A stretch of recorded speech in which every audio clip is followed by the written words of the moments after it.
କେମିତି ଅଛି ପିଲାମାନେ ଆଜିର ଭିଡ଼ିଓରେ ଆମେ ପଠାଣି ସାମନ୍ତ ସ୍କଲାରशिପ୍ ର ବାସ୍ତବ ସଂଖ୍ୟା ଉପରେ ଯୋଉ ସିରିଜ ତାର ସବୁ ପ୍ରୋବ୍ଲେମ ଆଜି ସାରିଦେବା। ଠିକ ଅଛି, ଆଜି କମ୍ପ୍ଲିଟ। ତ ପିଲାମାନେ ଫାଷ୍ଟ क्वेश्चन କ'ଣ ଦେଇଛି ନା 1 ରୁ 2000 ମଧ୍ୟରେ କେତୋଟି ମୌଳିକ ସଂଖ୍ୟା ଅଛି ନା ମୌଳିକ ସଂଖ୍ୟା ଆମେ ଜାଣିଛେ କ'ଣ 1 ରୁ 1000 ମଧ୍ୟରେ ଆମର 168ଟା ମୌଳିକ ସଂଖ୍ୟା ଅଛି। ସେଇଭଳି ଭାବେ 1000 ରୁ 2000 ମଧ୍ୟରେ କେତେଟା 135 135ଟା ଅଛି। ତ ଆମେ କ'ଣ କରିବା ନା ଦୁଇଟା ଯାକକୁ ମିଶାଇ ଦେଲେ ଆରାମସେ ବାହାର କରିଦେଇପାରିବା। ତ କ'ଣ ଦେଖ 1 ରୁ 2000 ଭିତରେ ତାମାନେ 168 ମିଶାଣ 135 ତ ହେଲା କେତେ 303। ଦେଖ 303 ହେଉଛି ଆମର ଉତ୍ତର। ସେଇଭଳି ଭାବରେ ତୁମର ଅଲଗା ଅଲଗା କ୍ୱେଶ୍ଚିନ୍ ମଧ୍ୟ ପଚାରିପାରେ, ଖାଲି 303 ନୁହଁ ବୋଲି। ଏମିତି 1 ରୁ ପଚାରିଦେବ 5000 ଭିତରେ କିମ୍ବା 2000 ରୁ 5000 ଭିତରେ। ମୁଁ ତୁମକୁ ଭିଡ଼ିଓରେ ସମ୍ପୂର୍ଣ୍ଣ ଭାବରେ ଦେଇଦେଇଛି, ବୁଝିଗଲା, ଜାଣିପାରିଲ। ତ ଏଇଭଳି ଭାବରେ ତୁମକୁ କରିବାର ଅଛି ହେଲା।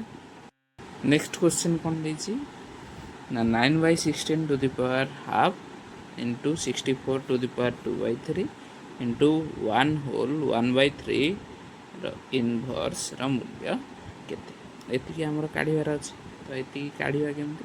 ଫାଷ୍ଟ ଗୋଟି ଗୋଟି କରିବା। କ'ଣ ଅଛି 9 to the power half. Half ମାନେ କେତେ ଆମେ ଜାଣିଛେ ରୁଟ୍ ଓଭର ବା ବର୍ଗମୂଳ ନା ନାଇଁ।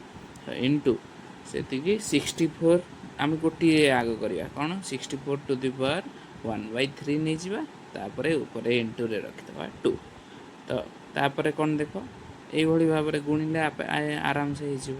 ତ ତାପରେ କ'ଣ ଅଛି ନା 1 ହୋଲ୍ 1/3 ମିଶ୍ର ଅଛି, ତାକୁ ପ୍ରଥମେ ଅପ୍ରକୃତ କରିଦିଅ। କ'ଣ ହେଲା ନା 4/3 ର ଇନଭର୍ସ ହେଲା ପରେ କ'ଣ କରିବ ନା ଶେଷରେ ଇଏ ଦେଖ ଆମେ ଜାଣିଛେ କ'ଣ ନା ଯଦି ଗୋଟେ ଇନଭର୍ସ ଥାଏ ତାହେଲେ କ'ଣ ନା ସେଟାକୁ 1/somethingରେ ଲେଖାଯାଏ। ବୁଝିପାରିଲ ପିଲାମାନେ। ତ ସେଇଭଳି ଭାବରେ କ'ଣ ନା ଆମେ 4/3କୁ ଓଲଟେଇକି ଲେଖିପାରିବା।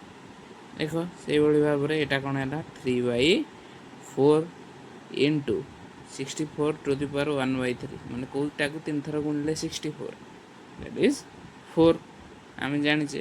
ତ 4ର ସ୍କୋୟାର ସେ କହିଛି ବସ୍ ହେଲା, ଜାଣିପାରିଲ ତ ପିଲାମାନେ। 4ଟାକୁ 3 ଥର ଗୁଣିଲେ ହେଉଛି 64। ତ ଇଣ୍ଟୁ 4/3 ଏଟାକୁ ଓଲଟେଇ ଦେଲେ କ'ଣ ହେବ ଆମେ ଜାଣିଛେ 3/4 ହଁ ନା ନାଇଁ। ତ ଆମେ ସିଧା ଲେଖିଦେଇପାରିବା 3/4 ନା ଆମେ ଏମିତି ଆଗ ଯିବା 1/4/3। ନେକ୍ସଟ ଦେଖ 3/4 ଇଣ୍ଟୁ 4ର ସ୍କୋୟାର କେତେ 16 ଆମେ ଜାଣିଛେ 4 × 16 ହେଲା ଇଣ୍ଟୁ ଏଇଟା ଓଲଟି ଗଲେ କେତେ ନା 3/4।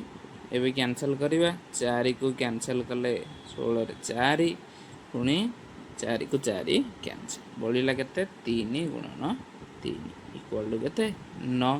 ତ ଅପସନ୍ ବି ଆମର କ'ଣ ସଠିକ୍ ଉତ୍ତର। ବୁଝିପାରିଲ ପିଲାମାନେ। ନେକ୍ସଟ କ୍ୱେଶ୍ଚିନ୍ ପିଲାମାନେ ଦେଇଛି √75 ପ୍ଲସ୍ √108 ପ୍ଲସ୍ √147। ଏଇଟା ତୁମକୁ ମୁଁ ଦେଇଥିଲି କ୍ୱେଶ୍ଚିନ୍ ଗୋଟେ ହୋମୱାର୍କ ଦେଇଥିଲି।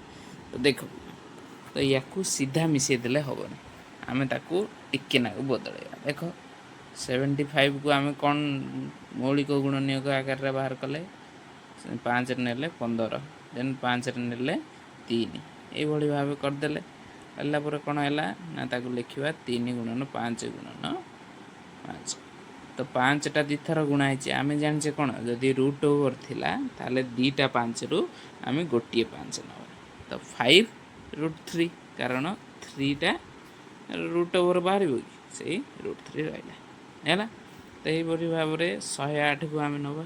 108କୁ ନେଲେ 3ରେ ନେଲେ 3 18 318 ହେଲା।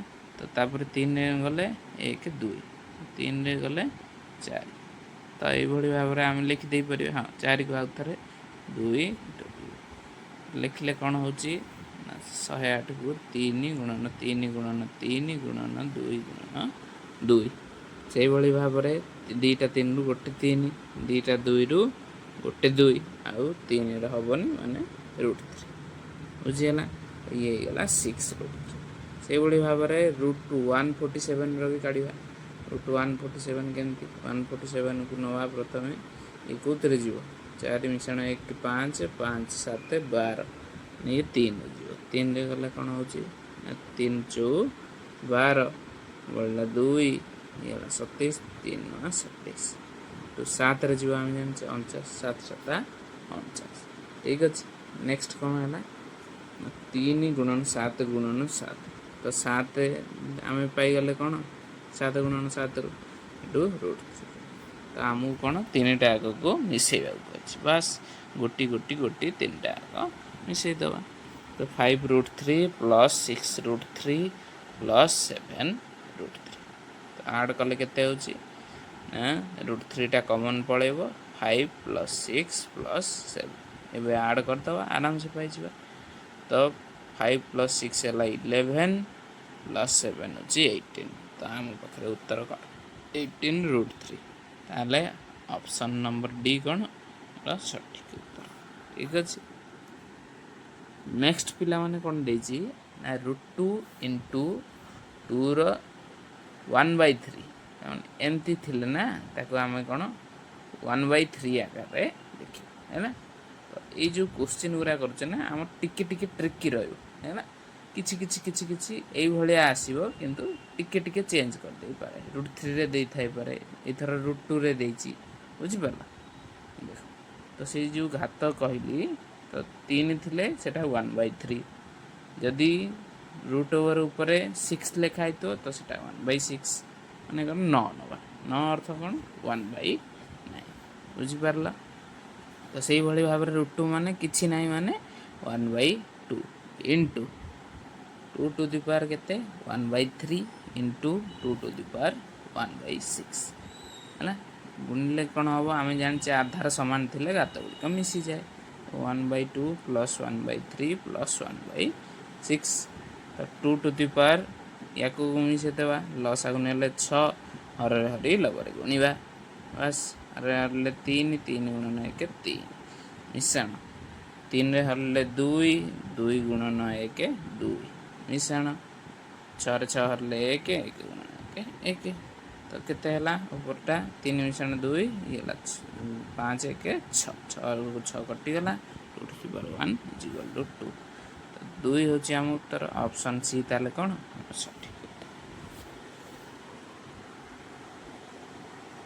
ନେକ୍ସଟ କ୍ୱେଶ୍ଚିନ୍ କ'ଣ ଦେଲା ପିଲାମାନେ √5 ପ୍ଲସ୍ √3 ଏଇ √5 minus √3 plus √5 minus √3 Bai √5 plus √3 ଇଏ କ'ଣ ଆମର ଅପରିମେୟ ସଂଖ୍ୟା ଦେଇଛି ଅପରିମେୟ ସଂଖ୍ୟା ଦେଇଛି ହେଲା। ସବୁଗୁରା ଏଇଟା p/q ରୂପରେ ଅଛି ସେଇଟା m/n ରୂପରେ ଅଛି ତ ଆମେ ଦୁଇଟାକୁ ଆରାମସେ କେମିତି ମିଶାଇବା ଯେମିତି ଆମେ କରୁଛେ ଲସାଗୁ ନେବା ହରରେ ହରିବା ଲବରେ ଗୁଣିବା ବାସ୍। ଦେଖ ତ √5 ମାଇନସ୍ √3 ଇଏ ଦୁଇଟାର କ'ଣ ସାଧାରଣ ଗୁଣନୀୟକ ନାହିଁ ତ ସେ ଦୁଇ ଜଣଙ୍କର କ'ଣ ହେବ ଗୁଣଫଳ ହିଁ ତା'ର ଲସାଗୁ ହେଲା। ତୁମେ ଦେଖ x ପ୍ଲସ୍ y ଆଉ x ମାଇନସ୍ yର କ'ଣ ହେବ x plus y into x minus y ତ √5 ମାଇନସ୍ √3 ଇଣ୍ଟୁ √5 ପ୍ଲସ୍ √3 ତ ହରରେ ହରିବା ହରରେ କେତେ ଅଛି √5 ମାଇନସ୍ √3 ନା ତ ଦୁଇଟାକ ଗୁଣଫଳ କେତେ ରହିଲା ନା √5 ମାଇନସ୍ √3 ଇଣ୍ଟୁ √5 ପ୍ଲସ୍ √3 ତଳେ ରହିଲା √5 ପ୍ଲସ୍ √3 ହେଲା।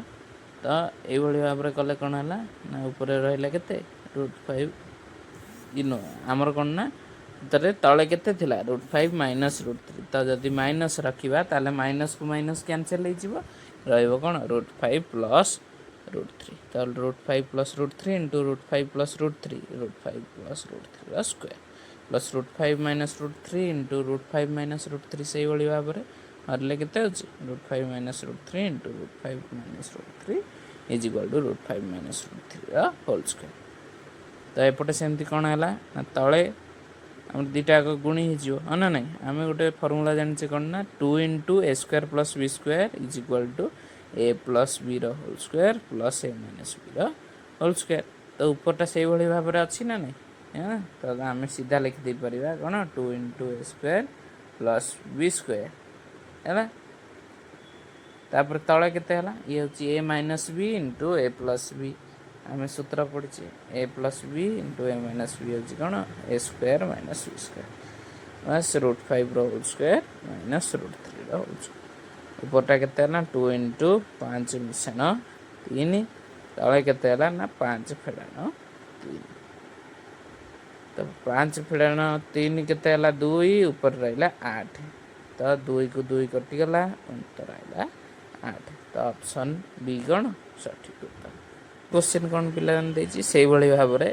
जमती पूर्वटा देते सेमती देती तो देख √7 माइनस √5 बाई √7 प्लस √5 परीक्षा ये भाव टिके क्वेश्चन फरक आसो तो प्लस कले कौन हम जमती लस आगु नौले लस आगु कौन हम √7 प्लस √5 इंटू √7 माइनस √5 लिखिदे बस ऊपर कौन सेमती हर हरी लबरे गुणवा हर हरिले कौन हम से √7 प्लस √5 इंटू √7 माइनस √5 ताकू हरवा कौन √7 प्लस √5 हरले के प्लस टाकू प्लस टा कैनसल हो ना नहीं √7 प्लस √5 √7 प्लस √5 कटिगला रहा केवल √7 माइनस √5 तो √7 माइनस √5 इंटू √7 माइनस √5 तो केते हम √7 माइनस √5 स्क्वायर प्लस एमती √7 प्लस √5 इंटू √7 प्लस √5 केते हम √7 प्लस √5 स्क्वायर तो देखो आम जाने कौन 2 into a square plus b square is equal to ये कार formula a plus b whole square plus a minus b whole square तो a plus b whole square plus a minus b whole square आम तो आम सीधा पकेवा 2 into a square plus b square देख पड़गला तापर तले कौन रहा ना a square minus b square माने √7 whole square minus √5 whole square देख ऊपरटा केते 2 इंटू 7 मिशाण 5 तले रहा 7 फेड़ाण 5 तो 7 मिशाण 5 केते गला 12 तले केते ना 2 2 2 कटिगला है आम पाक आसला केते बर्तमान ऑप्शन 12 होची आंसर बुझिबल तापर कौन नेक्स्ट क्वेश्चन कौन देछि 1 ରୁ 40 मध्य थिबा मौलिक संख्या मान योगफल ये तो बहुत सहज गोटी गोटी आम काढ़ा प्रथम 2 3 तापर 5 7 नेक्स्ट केते 11 तापर 13 17 19 21 हेनी 23 देन 27 हेनी 29 देन 31 देन 37 एति होमर कौन 40 भितर तो सबूरा को आड करदे आड करदे के तुम निजे देख पिला माने 2 मिशाण 3 है के 5 5 10 17 17 11 28 28 मिशाण 13 के 41 ये गला 48 58 58 9 ये 67 77 नेक्स्ट आसला 100 100 ये 29 आउ 31 मिसिकी 60 60 प्लस ये गला के 37 ये 197 तो ये हूँ 197 आम कौन उत्तर तू ऑप्शन रे तो देनी ऑप्शन जेहेतु देनी तो ये तो हमारा ग्रेस मार्क बुझे ऑप्शन रे जेहेतु देनी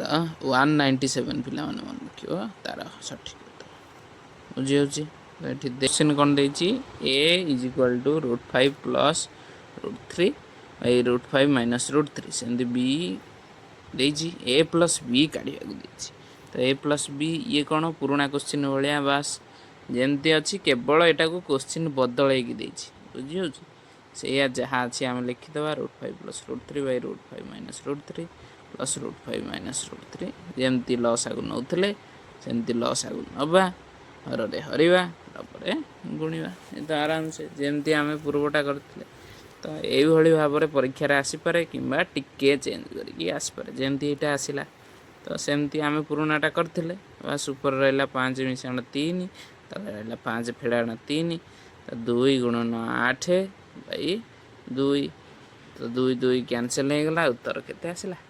8। ଏଇଭଳି ଭାବରେ ଟିକେ ଟିକେ ବଦଳେଇକି କୋଶ୍ଚିନ୍ ଗୁଡ଼ା ଦେବ। ବୁଝିପାରିଲ ପିଲାମାନେ? ହେଲା, ଆମେ ଏଇଟା କରିଥିଲେ ପୂର୍ବରୁ। ନେକ୍ସଟ କୋଶ୍ଚିନ୍ କ'ଣ କହୁଛି ପିଲାମାନେ? ଗୋଟେ ସେଟ୍ ଦେଇଛି, ଆମେ ପଢ଼ିଥିଲେ ସୂତ୍ର ପ୍ରଣାଳୀ ଆଉ କ'ଣ ତାଲିକା ପ୍ରଣାଳୀ, ନା ନାଇଁ? ସେଟ୍ ବିଷୟରେ ପଢ଼ିଲା ବେଳେ ପଢ଼ିଥିଲେ। ତ ଇଏ ଆମର ସୂତ୍ର ପଦ୍ଧତିରେ ଦେଇଛି କ'ଣ ନା √15/n ସଚ୍ ଦ୍ୟାଟ୍ nଟା କ'ଣ ହେବ ନା ଗୋଟେ ଗଣନ ସଂଖ୍ୟା। ତ ଗଣନ ସଂଖ୍ୟା ହେବ ଆଉ କ'ଣ 15 ଭିତରେ ରହିବ। ଏଥିରୁ ଆମେ ପିଲାମାନେ ଆମେ ଜାଣିଦେଲେ ନା nଟା 1ରୁ 15 ଭିତରେ ରହିବ। ତେଣୁ ଦେଖିବା ଯେ ଆମେ କ'ଣ ନା କେବଳ 1 ଆଉ 15କୁ ଦେଖିବା। କ'ଣ ପାଇଁ ନା ଯେହେତୁ ଏଇଟା ଗୋଟେ କ'ଣ ନିର୍ଦ୍ଦିଷ୍ଟ କ୍ରମରେ ରହିଛି। କ'ଣ ଲେସ୍ ଦାନ୍ ଆମର ସବୁବେଳେ ରୁହେ। 1ଟା 2ଠୁ ସାନ, 2ଟା 3ଠୁ ସାନ, ସେମିତି 1ଟା 15ଠୁ ସାନ, ହଁ ନା ନାଇଁ? ତ ଇଏ ଗୋଟେ ଧାରାରେ ହେଇକି ରହିଥାଏ। ତ ସେଇଥି ଯୋଗୁଁ ଆମେ କ'ଣ କରିବା, ୟାକୁ ବୃହତ୍ତମ ଆଉ କ୍ଷୁଦ୍ରତମ କେବଳ 2ଟା ଜାଗାରେ ଦେଖିବା। 1 ଆଉ 15 ଆଉ କେଉଁଠି ଦେଖିବା ଦରକାର ନାହିଁ। ତ -15/n ଦେଇଛି। ତ -15 ପାଇଁ ଏଠି କେତେ ଅଛି? ପ୍ରଥମେ 1 ଅଛି, ତ 1 ଲେଖିବା। ସେମିତି ଏପଟେ କ'ଣ ରହିଲା ନା -15/15। ଦେଖ -15/1 କେତେ? -15। ଏପଟେ -15/15 କଟିଗଲା -1। ତ ଦେଖ ବୃହତ୍ତମ ପିଲାମାନେ ବୃହତ୍ତମ କ୍ଷୁଦ୍ରତମ ଜାଣିବ କେମିତି? ଆମେ ତ ଜାଣିଥିଲେ 1 ଥିଲେ, 1 ଆଉ 15 ଥିଲେ ଆମେ ଜାଣିଦିଅନ୍ତେ ହଁ 15ଟା ବଡ଼, 1ଟା ସାନ। କିନ୍ତୁ ଏଠି ଦେଖିଲା ବେଳକୁ କ'ଣ, ଏଠି ମାଇନସ୍ରେ ଅଛି। ମାଇନସ୍ରେ ମାନେ ଯେଉଁଟା ସାନ ସେଇଟା ବଡ଼ ହେଲା। ଦେଖ 1 ହେଉଛି ସାନ, ତେଣୁ -1 ହେଉଛି ସବୁଠୁ ବଡ଼। ବୁଝିହେଉଛି? ତ ଆମକୁ ବୃହତ୍ତମ ପଚାରିଛି, ତ -1 ହେଉଛି ବୃହତ୍ତମ। ପ୍ରଥମେ ପଚାରିଛି ବୃହତ୍ତମ, ତ ଅପସନ୍ ଏ ହେଉଛି କ'ଣ ଆମର ସଠିକ୍ ଉତ୍ତର। କେବଳ -1 ସେଇଥିରେ ଅଛି। ବୁଝିପାରିଲ ପିଲାମାନେ? କ୍ଷୁଦ୍ରତମ କହିଲେ ବି, କ୍ଷୁଦ୍ରତମ ଯଦି ପଚାରିବ -15 ହେଲା। ନେକ୍ସଟ କ'ଣ ଦେଇଛି ନା ନିମ୍ନଲିଖିତ ମଧ୍ୟରୁ କେଉଁଟି ସତ୍ୟ ହେଲା। ତୁମକୁ ବାଛିବାକୁ ଅଛି ଏ ଭିତରୁ କେଉଁଟି ସତ୍ୟ। ପ୍ରଥମ ଗୋଟା କ'ଣ ଦେଇଛି ନା ପି ଓ କ୍ୟୁ ପରିମେୟ ହେଲେ ପି କ୍ୟୁ ପରିମେୟ। ହଁ ପିଲାମାନେ ଆମେ ଜାଣିଛେ, କାହିଁକି ନା ଇଏ ହେଉଛି କ'ଣ ତୁମର କେଉଁ ନିୟମ? ଇଏ ହେଉଛି ସମ୍ବୃତ୍ତି ନିୟମ, ନା ନାଇଁ? ସମ୍ବୃତ୍ତି ନିୟମ, ଯେହେତୁ ଇଏ ସମ୍ବୃତ୍ତି ନିୟମ ସେଥିଯୋଗୁଁ ପି ଓ କ୍ୟୁ ଆମେ ଜାଣିଛେ, ଗୁଣନର ସମ୍ବୃତ୍ତି ନିୟମ ଇଏ ରହିଲା। ତ ଇଏ ଠିକ୍ ଅଛି, କିନ୍ତୁ ତଥାପି ଆମେ ଚେକ୍ କରିଦେବା, ଆର 3ଟା ଚେକ୍ କରିଦେବା ଠିକ୍ ଅଛି କି ନାହିଁ। ଦେନ୍ କହିଲା କ'ଣ ପି ଓ କ୍ୟୁ ଅପରିମେୟ ହେଲେ ପି କ୍ୟୁ ଅପରିମେୟ। ମାନେ ଏଇଟା ଠିକ୍ କଥା କି? ଠିକ୍ କଥା ନୁହଁ। କ'ଣ ପାଇଁ ଠିକ୍ କଥା ନୁହଁ? ଆମେ ଗୋଟେ ଉଦାହରଣ ନେଇକି ଦେଖିଦେବା ଅପରିମେୟ ହେଉଛି କି ନାହିଁ। ଏଠି √2 × √2 = 2 ଜାଣିଛେ। ତ ସେଇଥି ଯୋଗୁଁ 2ଟା କିନ୍ତୁ କ'ଣ ଇଏ ଗୋଟେ ପରିମେୟ ହେଇଗଲା, ତାହେଲେ ଇଏ ଭୁଲ ଅଛି। ନେକ୍ସଟ କହିଛି ପି ପରିମେୟ ହେଲେ ଆଉ କ୍ୟୁ ଅପରିମେୟ ହେଲେ ପି କ୍ୟୁ ପରିମେୟ। ତ ଦେଖ 2 × √2 କେତେ ହେଉଛି? 2√2, ଯେଉଁଟାକି ଅପରିମେୟ। ତା'ମାନେ ଇଏ କ'ଣ ପରିମେୟ ଦେଇଛି, ଇଏ ଭୁଲ। ନେକ୍ସଟ କହିଲା କ'ଣ ନା ପି ଓ କ୍ୟୁ ଅପରିମେୟ ହେଲେ p/q ଅପରିମେୟ ହେଲା।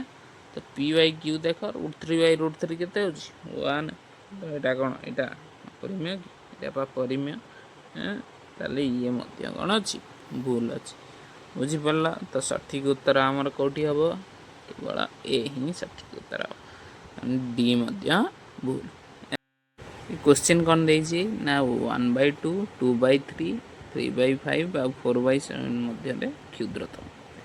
ତ ଆମେ କ'ଣ କରିବା ନା ଉଭୟ କ୍ଷୁଦ୍ରତମ କାଢ଼ିଦେବା ଆଉ ବୃହତ୍ତମ ମଧ୍ୟ କାଢ଼ି ଦେଇକି ଦେଖିଦେବା। ତ ଏଇଭଳିଆ କୋଶ୍ଚିନ୍ ଯଦି ଦେଇଥିବ ଆମେ କ'ଣ ନା ଉତ୍ତରେ ହର କିମ୍ବା ଲବକୁ ଆମେ କରିବାକୁ ଚେଷ୍ଟା କରିବା। ଯେହେତୁ ସବୁବେଳେ ସହଜ ଉପାୟ ହୁଏ କ'ଣ ହରକୁ ନେଇକି କରିବାକୁ, ତ ଆମେ ହରକୁ ଏକାଠି କରିଦେବା। ଦେଖ ହରମାନଙ୍କର ଲସାଗୁ ନେବା 2 3 5 7। ଦେଖ ତ ଏଇଟା କେଉଁଥିରେ ଯିବ କି? କାରଣ ଏ ସବୁତକ କ'ଣ ମୌଳିକ ସଂଖ୍ୟା ଗୁଡ଼ାକ। ମୌଳିକକୁ 1ରେ ତ ଯିବନି ମାନେ ୟାକୁ କ'ଣ କରିବା? ୟାକୁ ସିଧା ଗୁଣିକି ଲେଖିଦେବା 210। ତ 210କୁ ହରରେ ହରିବା ଆଉ ଉପରେ ତଳେ ଗୁଣିବା। ଆମେ ଜାଣିଛେ ଯେଉଁଟା ଗୁଣିବ ଉପରେ ବି ଗୁଣିବ, ତଳେ ବି ଗୁଣିବ। ତ ହରିଲେ 2ରେ ହରିଲେ 105, 105କୁ ଉପରେ 1ରେ ଗୁଣିଲେ 105, ତଳେ ରହିଲା 210। ହେଲା। ସେମିତି 3ରେ ହରେଇବା, 3ରେ ହରିଲେ କେତେ ହେଉଛି ଆମ ପାଖରେ, 3ରେ ହରିଲେ 70। ତ 70କୁ ଉପରେ ତଳେ ଗୁଣିବା, ଉପରେ ଗୁଣିଲେ କେତେ ହେଉଛି 70 ଦୁଗୁଣେ 140/210କୁ ଯେମିତି ରହିଛି ସେମିତି। ତା ସହିତ କ'ଣ ହେଲା ନା 5ରେ ହରିଲେ କେତେ ହେଉଛି 210 ରଣ 5 କାଟିଲେ କେତେ ହେଉଛି 5 20 5 ଦୁଗୁଣେ ତ 42। 42 ହେଲେ 42କୁ 3ରେ ଗୁଣିବା ଲେଖିବା, 42କୁ 5ରେ ଗୁଣିବା, 210 ତ ତଳେ ରହିବ, 3 ଗୁଣିଲେ ଇଏ ହେଉଛି 126 ହେଲା। ନେକ୍ସଟ କ'ଣ ହେଲା ନା 7ରେ ହରିବା, 7ରେ ହରିଲେ କେତେ ହେଉଛି 210 ହରଣ 7 30। ଠିକ୍ ଅଛି। 30କୁ ଉପରେ ତଳେ ଗୁଣିଲେ ତଳେ ତ 210 ରହିବ, ଉପରେ ରହିଲା 120। ତ ଦେଖ ଏବେ ପାଇଗଲେ ସମ୍ପୂର୍ଣ୍ଣ କେଉଁଟା ବଡ଼ କେଉଁଟା ସାନ, ବାସ୍ ତାକୁ ଲେଖିଦେବା ଗୋଟେ ସମାନ ଆକାରରେ। ତ ସବୁଠୁ ବଡ଼ କିଏ 140/210, ମାନେ 2/3 ହେଉଛି ସବୁଠୁ ବଡ଼, ତାକୁ ସବୁଠୁ ଆଗରେ ରଖିଦେବା। ବଡ଼ ଯୁଆଡ଼େ ମୁହଁ ସିଆଡ଼େ, ସାନ ଯୁଆଡ଼େ ମୁହଁ ସିଆଡ଼େ। ଦେଖ 3/5, ତାପରେ କେତେ ଆସିଲା ହେଲା 4/7, ଆଉ ସବୁଠୁ ସାନ କିଏ 1/2। ଆମକୁ ପଚାରିଛି କ'ଣ କ୍ଷୁଦ୍ରତମ, ତ କ୍ଷୁଦ୍ରତମ ହେଉଛି କ'ଣ 1/2। ଯଦି ବୃହତ୍ତମ ପଚାରିଥାନ୍ତା କ'ଣ ହେଇଥାନ୍ତା 2/3। କୋଶ୍ଚିନ୍ ତମ ପାଇଁ ରଖାହେଇଛି ହେଲା। ଦେଖ 9 ଟୁ ଦି ପାୱାର -1 ହୋଲ୍ 1/2। ଆମେ ଜାଣିଛେ ଯଦି ମାଇନସ୍ରେ ପାୱାର ଥାଏ ତାକୁ ଆମେ 1/ସମଥିଙ୍ଗରେ ଲେଖିପାରିବା। ତାପରେ ଲେଖିଲେ କ'ଣ କରିବ, ତାପରେ 1ରେ ମିଶ୍ର ଦେଇଛି, ମିଶ୍ରକୁ କୋଉଥିକୁ କନଭର୍ଟ କରିବ, ଆମର ମିଶ୍ରକୁ ଅପ୍ରକୃତ କରିବ। ତାପରେ ଯେଉଁଟା ଆନ୍ସର ହେବ ଏଥିରେ ଦେଖିବ କେଉଁଟା ଆନ୍ସର ହେଉଛି। ସେଇଭଳି ଭାବରେ କେଉଁଟି ସତ୍ୟ ପଚାରିଛି, ଏଇ 4ଟା ଭିତରୁ କେଉଁଟା ସତ୍ୟ। ବାସ୍ ତୁମେ ତ ଜାଣିଛ √4 ଗୋଟେ ଅପରିମେୟ ସଂଖ୍ୟା। √4 ହେଉଛି ବା 2 ଅପରିମେୟ କି ନା, ଦେଇଛି ପାଏ ବିଲଙ୍ଗସ୍ ଟୁ କ୍ୟୁ। ପାଏଟା କ'ଣ ଗୋଟେ ଅପରିମେୟ ସଂଖ୍ୟା, କ୍ୟୁରେ କେମିତି ରହିବ ପରିମେୟ ସଂଖ୍ୟା। ୟାକୁ କହିଛି ପରିମେୟରେ ପ୍ରକାଶ କର। ତ ବାସ୍ ୟାକୁ ତ କରିପାରିବ ଆରାମସେ ହେଲା। ତ ୟାକୁ କ'ଣ ନା କରିକି ମୋ ପାଖକୁ କମେଣ୍ଟ ଜରିଆରେ ଜଣେଇବ। ଠିକ୍ ଅଛି ପିଲାମାନେ ହେଲା।